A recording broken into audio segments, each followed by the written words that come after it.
Beer, beer, beer, beer, beer, beer. A long time ago, we're back in history, when all there was to drink was nothing but cups of tea. Along came a man by the name of Charlie Mops, and he invented a wonderful drink, he made it out of hops. Hey, it's been an animal, a sultan or a king, and to his praises we shall always sing. Look what he done for us, he's filled us up with cheer. Lord bless Charlie Mops, a man who invented beer, beer, beer, tiddly beer, beer, beer. The drunken rat, the elkin drunk, the trawler's pub and well. One thing you can be sure of is Charlie's beer they sell. And so ye all lads and lasses of an old clack cup, remember Charlie Mops.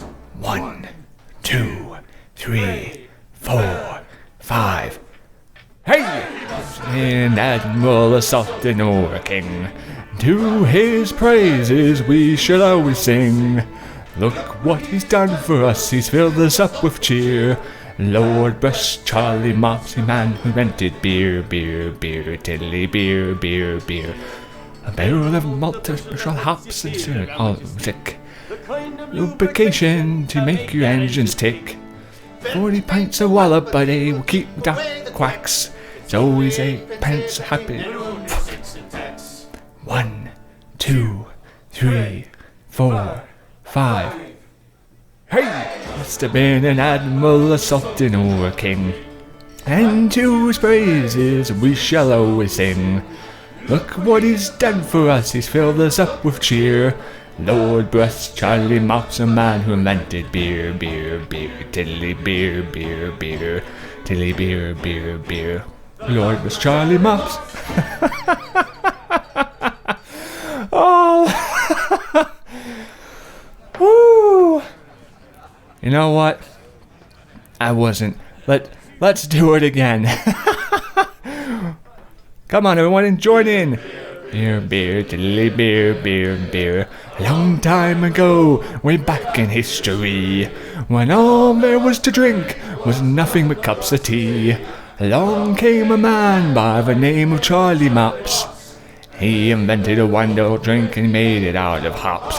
Hey, it's been a sultan, admiral or a king, and to his praises we shall always sing. Look at what he's done for us, he's filled us up with cheer. Lord bless Charlie Mops, the man who invented beer, beer, beer, tiddly beer, beer, beer. The drunken rat, elkin drum, Thomas pub as well. One thing you can be sure of is treasures to sell. So all you lads and lasses at 11 o'clock stop. 5 short seconds, remember Charlie Mops. 1, 2, 3, 4, 5.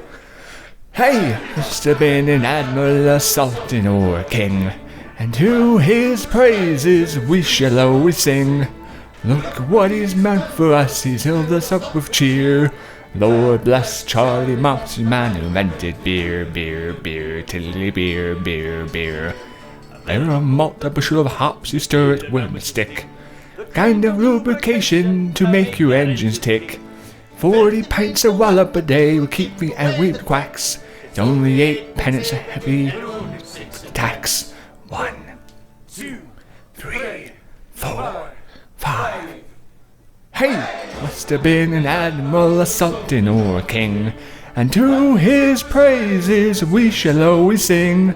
Look what he's done for us, fill us up with cheer. Lord bless Charlie Mops, a man who invented beer, beer, beer, tiddly beer, beer, beer, tiddly beer, beer, beer.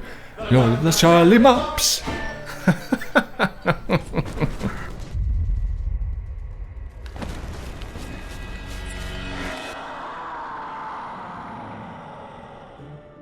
Welcome, ladies and gentlemen, I am SocioPsycho, and today we have an oldie for you, but one that is definitely of intrigue. The Bard's Tale. Now, it was an original series that dates back to DOS, and as you can see on the left side of the screen here, though I'm not sure exactly how stable it is in comparison to modern systems, while the game itself that we will be playing, the 4th in the series, the reboot, or however they want to look at it, runs just fine. Now this was created by In Exile Entertainment, and The Bard's Tale is a comedy-based action-adventure with light RPG elements implemented into it, with a very heavy overlay of narration of the story. For some people it may just turn out to be cute, and for others it will be a non-stop laugh fest. When we go into the options menu, and one thing I was kind of disappointed in is the fact that yes, they have different sliders for the dialogue and the sound options of the game, but they don't have music playing in the game. This was a very ironic thing, a game about being a bard, yet there's a severe lack of music in the game, which derives a sort of disconnect through the zones. You can make this up by playing your own music in the background, but it's still something there that doesn't carry the atmosphere as well as it could have. Controller options, you got gamepad, well I'm not sure exactly how reliable that would be, but all the keys you need are easily rebindable with no issues at all. I've found no trouble in rebinding them to fit my needs, if such did need to arise. The performance of the graphics are pretty simplistic. This game came out in 2005, so it's racking up 9 to 10 years in its age, and while it plays okay in 1920 by 1080 screen resolution, there are some issues with how the top-down visualization looks because it is a larger screen resolution and the game was not made for that at all. While it's not necessarily bad, it is a little bit of a strain, as you'll see, and I'll talk about it more. The game was also ran nice and smooth at 60 frames per second, and graphically, it looks decent. There really isn't an issue with the graphics at all, and many of the animational qualities of the game still actually look very well. If I didn't know this game was made in 2005, I'd say it was made at least 2008, 2009, which is a bit closer, but they really did themselves graphics then and they stand up now. Another thing I want to point out that is sort of a kickback to an older style of play is you have a difficulty option slider, and when you hit old school, your stats will actually go down. Now you still have available 12 and the max of the stats are 20, but on different settings they change, and that's really nice to see. It's something you don't see in modern games all that much, how the difficulty affects not just the creatures, but also a higher difficulty affects your capability to interact with the world, meaning that you'll end up with less stats at the end of the game, unless you farm just a lot of experience. So let's go into a load save game here and show you what the character is all about. So this is your character and you play as a bard going through the world with the attempt to set a princess free. The controls of the game are actually very easy, and understanding the basic layout of the system wasn't an issue at all. Now, as you can see here, this is your base character sheet screen, as it is an RPG, and RPGs have that. You have your health, your mana, and your experience. Pretty simple. Now, the strength, vitality, luck, and dexterity, as you can see, they each go up to a maximum of 20, but you can also have passive bonuses, which give you an increase beyond 20. But you can only put up to 20 points into each of those. Now, strength obviously will increase your melee damage. Luck doesn't really specifically say what it does. Like he says, subtle effect on many of the aspects. Dexterity increases your range damage with a bow.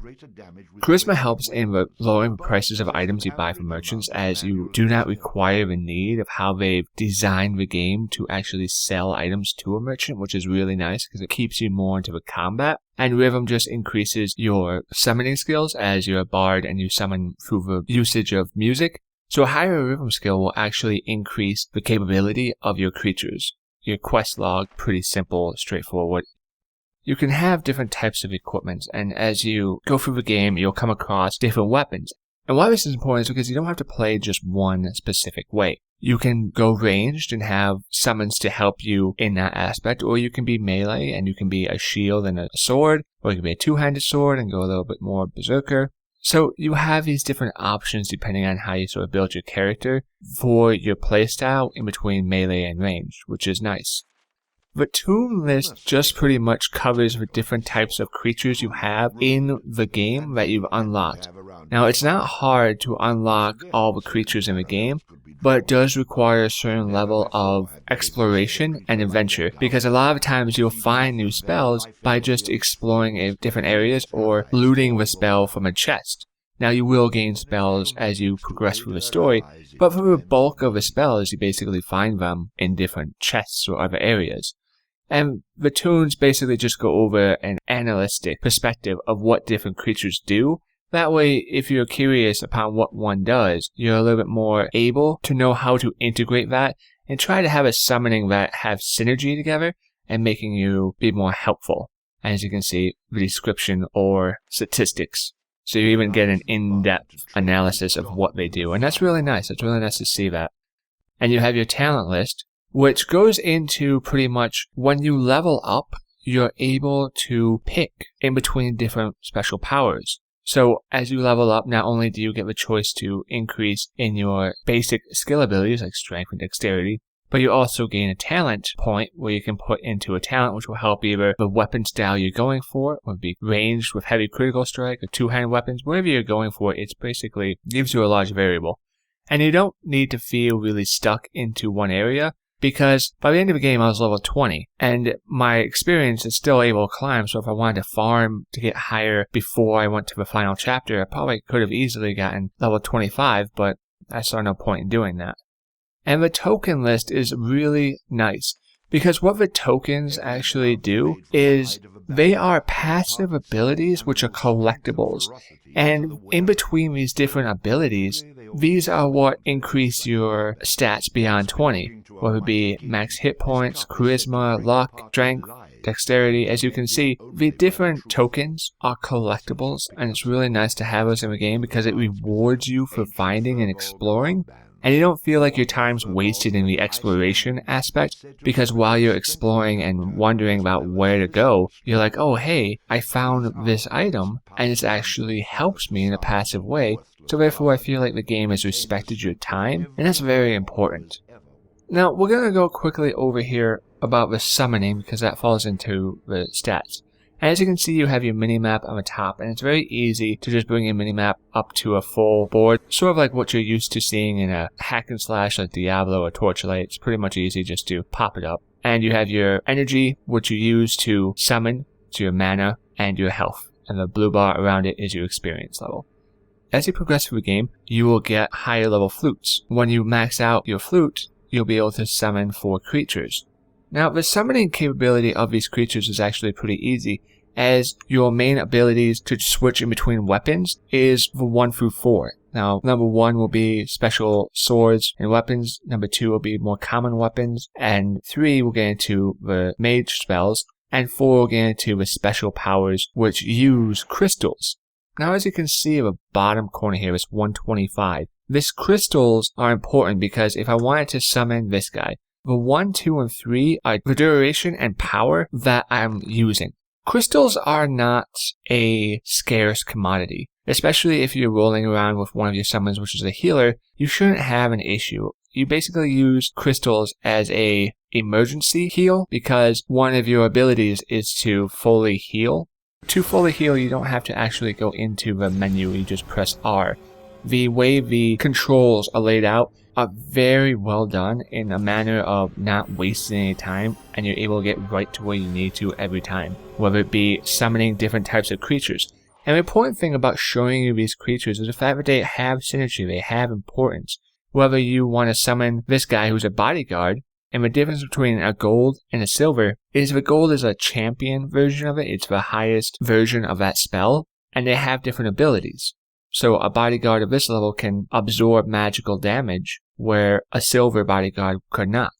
Whether you have a healer versus a silver healer, which would heal more, obviously. And you have these different characters, ranged, a knight. Now you can also easily unsummon your creatures, so in case one of your minions is pretty hurt, or you need to replace a minion, you just simply call them back to unsummon capability, and then you can decide which minion you want to use again. And there's different variations of creatures which all play in a different manner. So it's really about how you want to build your character and what you feel comfortable using, as they each have different characteristics. Maybe one will stun, one will do more AoE damage, one will be good for tanking, one will be good for ranged AoE damage. There's a difference in the characteristics.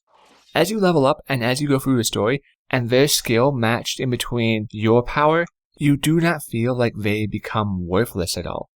Really, the only creature that is worthless is the rat, and that has story-tied gimmicks to it.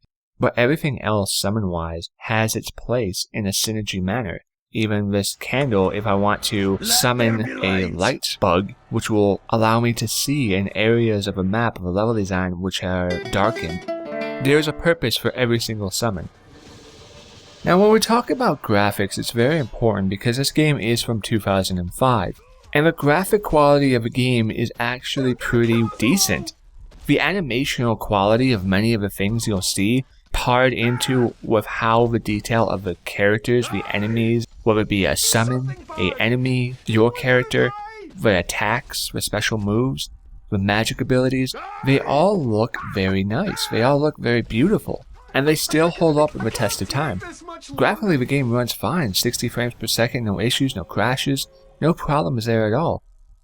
When it comes to how it visually looks, the only issue I have, while it will gladly fit on your screen as 1920 by 1080, the game was not made for that resolution. Now it can be adapted to it, and it has, and it runs fine, but it was not made ground up for it, and because of that, the angle of your character upon how you look down on your character, and the distance that you're able to zoom out is very limited.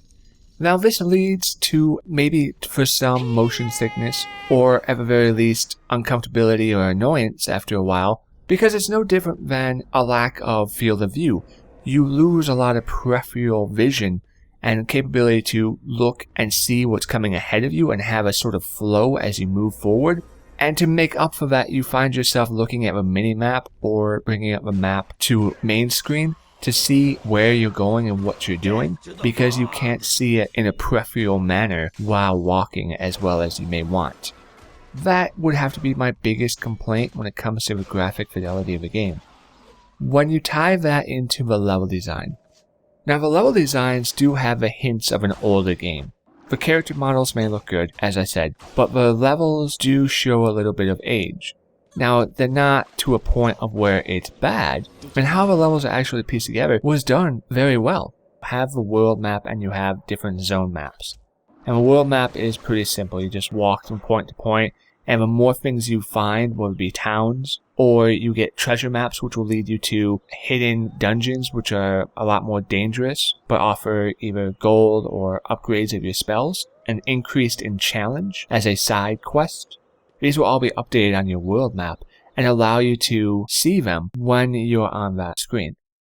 It's very easy to navigate, just like everything else in the game. They've done a really good job on the UI and how the player actually feels in an understanding element of what's going on in the world. There's usually two paths to take to get to your destination.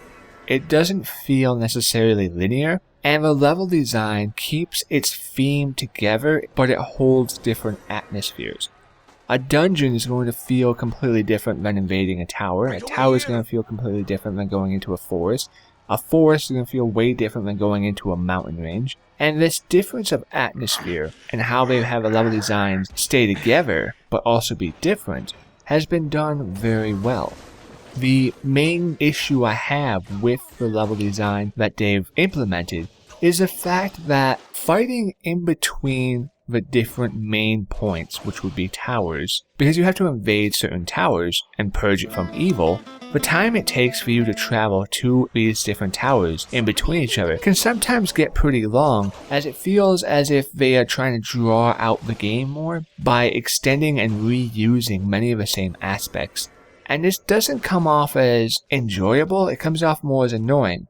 Now fortunately, these sections do go by pretty fast, but you do see these mechanics reused as you continue throughout the game, and they just get a little tedious, as combat in the game isn't anything that's overly amazing, and we'll talk about that a little later. Reusing again and again of the same principles, whether it be you're on a raft floating down a river and you use it in the beginning of the game, and you use it in the middle of the game, and you use it at the end of the game, and for how long you use it, it gets very tedious. And there are many aspects of that where it feels that they've made the game a little bit longer by stretching out the in-between areas of the zones by repeating the same content, which kind of hurts the gameplay. But where they make that up is in the fluidity of the design. When you kill a creature, they may drop loot. They'll drop a weapon or gold or whatever. You run over their body, you pick it up, or you open up a chest. Whenever you come across a loot and you pick something up, it will automatically sell it and turn that into silver. If you have a weapon that's one of the chosen weapons, or you cast a spell, then it will show that you have obtained a special item. But for the majority of items that you get in the game, it automatically turns that item into money, which saves you time by not having to carry around and have an inventory slot and going back to town and selling stuff and then going back out. And it also helps in the fact that the world changes. The more you interact with the world, different things happen because of what you do. And so a merchant who was available to buy something earlier may not be available later. So it makes a really huge difference in the fact that you can just instantly get your money without having to worry about inventory management. And I'm somebody who is a loot whore. I like my loot. I like selling loot and making sure I get every piece of item I can. But I never found it to be an issue, and it actually played to the strength of the game. And because it knew its limitations, it worked around that to find a byproduct, which actually made the game stronger, and this was that byproduct. Now they've also integrated into the level design different types of traps, and this ties really nicely into the universal layover that they have in between the summons and the movements and the creations of the different buildings, because you can summon an explorer which will disarm traps for you, so you don't have to continuously getting hit by the same repeatable traps. And he also is able to find hidden rooms that don't even show up on the map, which leads into more treasure. The game does have load and save spots, but you cannot just quick save whenever you want to. There are save points in the game, sort of like checkpoints, but more lenient. They are really generous in how many save points they give you and how they're broken up. And I respect that because, again, the game is not trying to waste your time. And it says, hey, maybe you missed your other save point and you want to leave, so you're coming up and you can find another save point relatively fast. Or if you die, you don't lose too much progress if you save at every save point. I respect the game for having that, as again, it never felt as if it was a bad implementation into the game, or it took away from my gameplay, or it took away from how I felt my immersion was going. It was actually beneficial in the fact that it never felt as if my time was being wasted. And when we talk about not wasting your time, we have the creatures. Now, creatures in the game have a large variation in between them, but the more you play, you see them continuing with a reskin. There are a couple creatures which are very similar to earlier creatures, just with a different skin. Now, they do also have different hit points and damage abilities that they do to you, but they act the same way. This is not a detriment of the game, because the game does have a large variation of creatures, whether you're fighting plant-like creatures or goblin-like creatures, magical sea creatures, soldiers, cult leaders. Whatever you're fighting, there is variation in how they break up the monotony, so it's not as if, oh well, now I need to go and fight 200 wolves. Good job. Now I get to fight 30 goblins. Okay, now I'm back to fighting another 200 wolves. It never felt like that. There was a good breakup in the variation of how they had you progress through the story and what you faced. And the difficulty went actually pretty fair, and then you reach a tipping point around chapter 4. While creatures don't really scale and the difficulty of the game does not really scale either to meet the challenges of a hero. And I found in the main towers that yes, the enemy may still put up a fight and the bosses will increase in their difficulty, but it's nothing that you're really going to necessarily have to play again and again and again and have to change up your strategy and do all this in-depth analysis of where did I do and where did I go wrong. The game isn't all that complicated, and the combat system isn't all that complicated either. But the creature's variation in between the different towers is where it lets down, because that's the filler. I completed Tower 1. Now I have to trek through the forest to go to Tower 2, followed by doing some variation on the way to Tower 3. The enemies in between the towers aren't all that powerful and become more fodder, and that tied into the fact that the level design kind of stretches it out more than it needs to, gets really just dull or repetitive in a fashion. Now, the narration and the story of a game does help bridge that gap to a point of making you want to continue to play to at least find out the end of the story, but it definitely takes away from any replayability value that the game could offer. Combat is limited. It's not the best or most in-depth combat system that you'll see.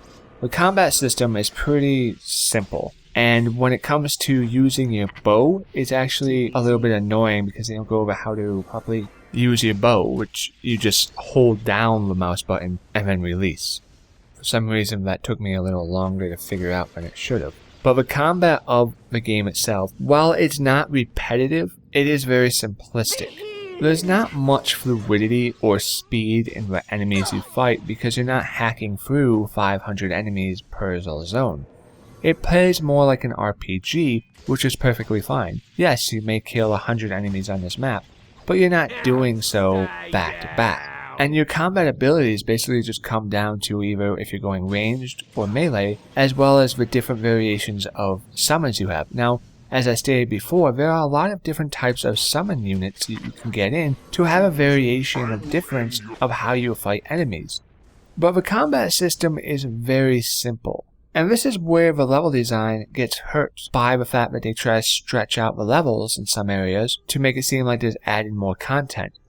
The combat is not all that enjoyable. Now, it's not negative, don't get me wrong. The combat is decent. It gets by for what it is. But it's not anything that's really memorable or unique. It doesn't have any high-paced action. And while the animation quality of the abilities and summons that you use look nice and they feel good and they have this power and weight behind them and they make you feel like, hey, this spell really rocks, or hey, this summon it really rocks. And not one characteristic which allows that to happen is what really drives the game to be playable continually. Because the combat system is very barren in what it offers, how it looks makes up for a lot of that variation. But it does get a little tedious just swinging your sword again and again and again in a one manner to fight through all the different enemies. In that respect, though, at the same time, it sort of comes down to a challenge. Because while you do have a power to be powerful, it doesn't hold your hand in a manner of, oh, well, hit this person once, and then they'll die, and then you gain levels, but you always feel slightly stronger than the enemy, because there's always a balance which needs to happen. And the game goes more old school with, so what, the enemy is going to be stronger than you, to a point, and it's up to you to increase your armor and weapons and your spells in order to combat and even get the advantage on the field. And even then, you need to be a little bit careful about what position you get into, because if you allow yourself to get into a corner and just get hit by a bunch of guys, you're not going to have some fancy backflip, instant get out of jail free card that you can press on. So, in its limited capability, it does add a level of difficulty that's not frustrating, and that's the important thing. The limitations of how the character reacts to a situation because of the lack of abilities is not frustrating. The game is well balanced in for what it has, and because of what it has, it just adds in difficulty, not frustration. Unfortunately, the combat is actually a weaker part of the game, and while it may be okay in small spurts, it doesn't really entice you to replay the game again or in any other fashion, as there's real no incentive. You beat the game once and you're like, wow, that was an experience. But it gets by for what it does, and I don't feel that the combat has wasted my time in how I battle against the enemies. Now, the level design in some areas about how it stretched out did waste my time, but the combat system is not abusive. Now, it does come down perhaps to personal preference and what you're able to handle or be patient with, as everybody's tastes are different. And I found that the combat is fair. It's just and it's balanced in its systems, and that's what matters the most. It may not be the most elegant system, but it works for the game. The combat scales at the different bosses because as you progress forward, and this is where your fourth power ability, because you absorb the essence of each of the bosses and you can use them in a manner of their power to fight other enemies once you defeat them. Bosses not only are a good and solid challenge, but they are also more meaningful than just an obstacle in your way. And the driving point that keeps you continuing through the story is the story itself. The voice acting in the game is very professionally done. The whole point of the story is a comedic undertake. I mean, you play as a scoundrel, a bard who is really only out for himself. Wine, women, and coin. But you're also being thrown into a role of where you have to be a hero. So it's toting the line of, oh, well, how noble do we go, but still be a scoundrel? And it's really nice because very few games offer this sort of take. They always have to go, oh, well, if we're not fully noble, then it doesn't matter. And this totes the line, but it does so in a comedy manner as well, and a parody upon the different styles of RPGs and games that are out there. It'll laugh at itself, and more importantly, the tasks that it wants you to do, and the character is a reprieve from any of the minor issues the game has. Now, I did play through the entire game, and I played and I beat the story. And I would not have been able to do that if the story was not so captivating. I really wanted to know what would happen next, and how the story ended. And I was satisfied with the ending. I was pleasantly surprised that in the story you do have choices, far be it they are somewhat limited. You do have options available to affect your world. And how this ties all together in the end as well as while you're playing is really nice, as it helps you connect with the character and the world. If it wasn't for such a strong story, the combat would have drove me off. But there's a lot of moments where you'll either just laugh at the game, or you'll just laugh at yourself. We'll be like, oh, that's cute, because of how it's written, and it's written very well. Which contained the widow's most precious... Wait a minute. Did I read that properly? You're stealing from her? I wouldn't call it stealing, exactly. I mean, people leave all kinds of things in chests, and they never seem to object when I help myself. Think of it as a public service. I mean, who knows how cluttered these chests might become if I didn't do my part to help clean them out. In hindsight, I'm surprised it took the bard this long to get his hands on Mary's chest.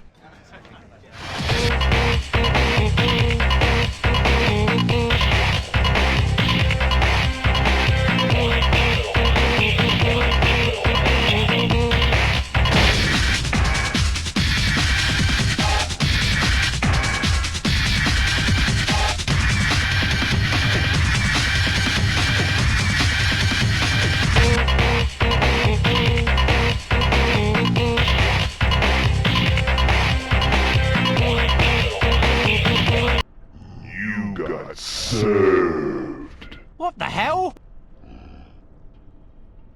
So at the end of the day, when we tally it all up, performance-wise for a 2005 game, it still runs very nice. Graphically, it looks fine. Some of the textures in the level design themselves are very noticeable as it's an older game. But the character design textures look nice and crisp. There's no issue on that front.